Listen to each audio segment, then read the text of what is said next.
샬롬 류 선생의 구속사 천국열차 유도순 목사님의 신구약 성경 파노라마를 낭독하는 시간입니다. 지금은 요한복음 파노라마 21장 1절에서 14절까지입니다. 부활 후 세 번째로 나타내신 의도. 첫째 단원 1절에서 3절 나타내신 일이 이러하니라. 둘째 단원 4절에서 14절 너희에게 고기가 있느냐? 마지막 장에 이르렀습니다. 21장 전체의 핵심은 내 어린 양을 먹이라 15절, 나를 따르라 하신 19절 말씀에 있습니다. 그런데 21장은 자기를 나타내셨으니 나타내신 일이 이러하니라 하고 1절 시작이 됩니다. 이는 나타나신 목적이 주님에게 있음을 의미하는데, 그렇다면 세 번째 제자들에게 나타내신 의도가 무엇인가? 도표를 보시면 나타내심을 중심으로 베드로는 나는 물고기 잡으러 가노라 말하고, 첫째 단원 주님은 그들에게 나타나셔서 너희에게 고기가 있느냐 하고 물으십니다. 둘째 단원 첫째 단원 1절에서 3절 나타내신 일이 이러하니라. 1. 그 후에 예수께서 디베랴 바다에서 또 제자들에게 자기를 나타내셨으니 나타내신 일이 이러하니라. 1절 21장은 그 후에 이렇게 시작이 됩니다. 그 후란 주님의 부활을 제자들에게 확증하여 주시되 의심하는 도마까지 확신시켜 주신 그 후를 의미합니다.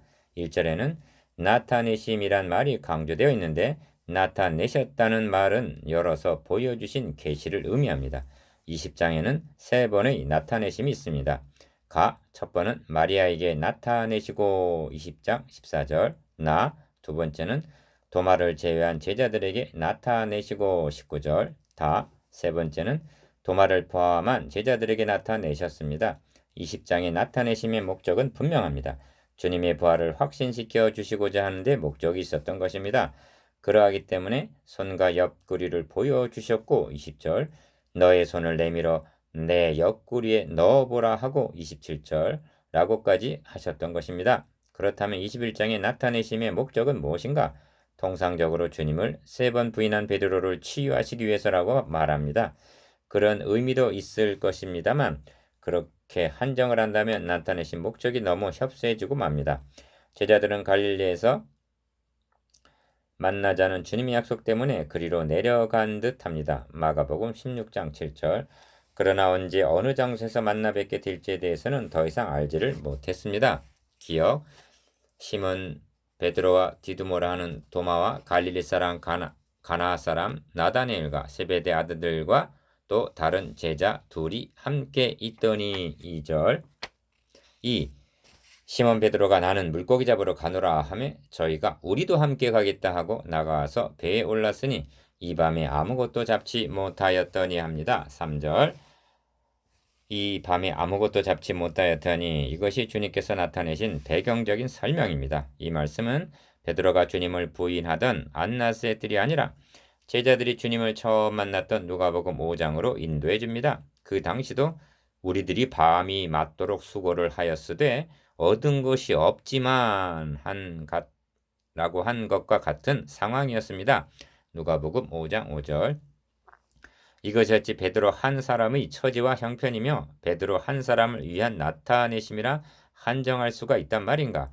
주님의 승천하심으로부터 재림하시는 그날까지 지상에 두고 가신 그리스도인들이 직면하게 되는 시리와 낭망이기도 한 것입니다. 특히 우리가 선을 행하되 낙심하지 말지니 피곤치 아니하면 때가 이름에 거두리라 한 갈라디아서 6장 9절 사역자들의 피곤함인 것입니다. 이 점에서 유념해야 할 점은 본문이 요한복음 마지막 장이라는 점과 다른 복음서들이 마지막을 어떻게 끝맺고 있는가를 주목한다는 것이 본문에 나타내신 의도를 인식하는 데 도움이 된다는 점입니다. 주님은 마태복음 마지막 장에서는 볼저다 내가 세상 끝날까지 너희와 항상 함께 있으리라 격려하시고 마태복음 28장 20절 마가복음 마지막 장에서는 제자들이 나가 두루 전파할세 주께서 함께 역사하사 그 따르는 표적으로 말씀을 확실히 증거하시니라 하고 마가복음 16장 20절 마치고 있습니다. 이런 맥락에서 요한복음 마지막 장에서도 주님께서 제자들을 찾아오셔서 그들과 함께 하셨다는 점이 중요한 것입니다. 둘째 단원 4절에서 14절 너희에게 고기가 있느냐? 3. 날이 새어갈 때 예수께서 바닷가에 서셨으나 제자들이 예수신 줄 알지 못하는지라. 4절. 기어 얘들아 너희에게 고기가 있느냐? 대답하되 없나이다. 5절. 이것이 나타내셔서 하신 첫 말씀입니다. 언제나 그러하듯이 주님의 물으심은 모르셔서가 아니라 자신을 돌아보게 하는 질문이었던 것입니다. 아무것도 잡지 못하였더니 3절 하반절 없나이다. 5절 하반절. 이 대답은 저들로 하여금 나를 떠나서는 너희가 아무것도 할 수 없음이라 하신 15장 5절 말씀을 상기케 하기 위해 족한 것이었습니다. 니은 그물을 배 오른편에 던지라 그래야면 얻으리라 하신데 이에 던졌더니 고기가 많아 그물을 들 수 없더라. 6절. 이런 일이 있게 되자 저들은 분명 시몬이 대답하여 가로되 선생이여 우리들이 밤이 맞도록 수고를 하였으되 얻은 것이 없지만은 말씀에 의지하여 내가 그물을 내리리이다 하고 그리한즉 고기를 애운 것이 심히 많아 그물이 찢어지는지라 한 누가복음 5장 5절 6절 그때 일을 상기했을 것입니다.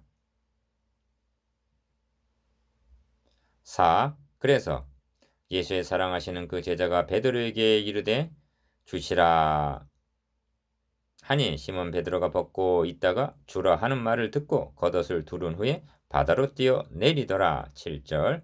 기억 다른 제자들은 육지에서 산 거가 불과 한 50간쯤 되므로 작은 배를 타고 고기 든 그물을 끌고 와서 육지에 올라 보니 숯불이 있는데 그 위에 생선이 놓였고 떡도 있더라 합니다. 8절에서 9절. 5.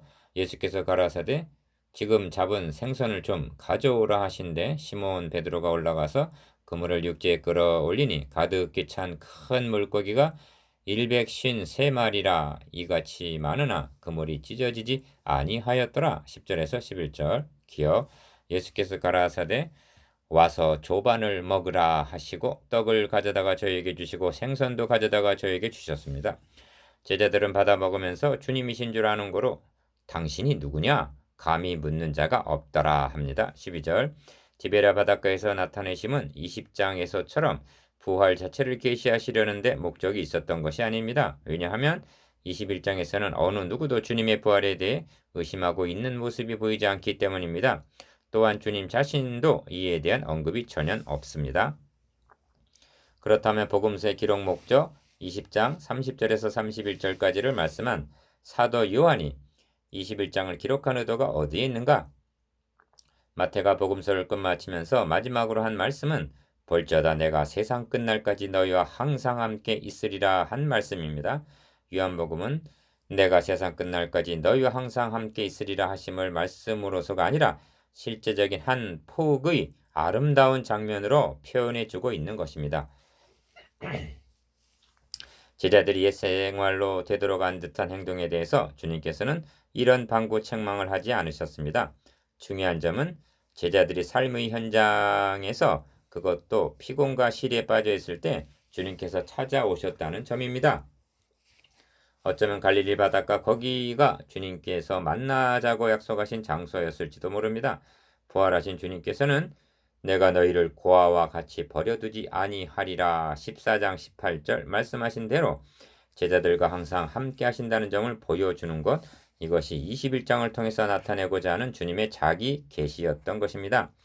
요한복음은 서두에서도 하나님의 나라가 임하였음을 회개하라 천국이 가까웠느니라 하는 메시지 대신 가나 혼인잔치에서 물로 포도주를 만들어 축복해 주시는 장면을 통해서 하나님의 나라가 도래하였음을 보여주셨던 것입니다. 디베랴 바닷가에는 베드로를 위시하여 7명의 2절 제자들이 있었습니다. 부활하신 주님은 그들이 처한 삶의 현장에 찾아오셨습니다. 그러면 4명의 다른 제자들은 어디에 있었을까요? 모릅니다. 그러나 한 가지 분명한 것은 부활하신 주님은 그들과도 함께 계신다는 믿음입니다. 주님께서는 2-3사람이 내 이름으로 모인 곳에는 나도 그들 중에 있느니라 하고 약속하셨기 때문입니다. 누가복음 24장에는 예루살렘에서 엠마오로 내려가는 2 제자의 이야기가 있습니다. 주님께서는 그들과 동행하셨으며 그들의 식탁도 함께 하셨던 것입니다. 이처럼 시간과 장소를 초월하여 세상 끝날까지 모든 그리스도인들과 항상 함께 하심이 가능하여진 것은 죽으시고 다시 사심을 통해서였던 것입니다. 피어놓은 숯불을 중심으로 7명의 제자들이 둘러앉아 식사를 나누고 있는 이 강변교회는 지금 7명, 8명이 모이는 어느 어촌 교회일 수도 있습니다. 두매 산골 교회라고 해도 무방합니다. 또한 엠마오의 두 제자의 식탁처럼 두세 사람이 둘러앉은 그리스도인 가정의 식탁일 수도 있습니다. 중요한 점은 그들 가운데 주님께서 함께 계신다는 점입니다.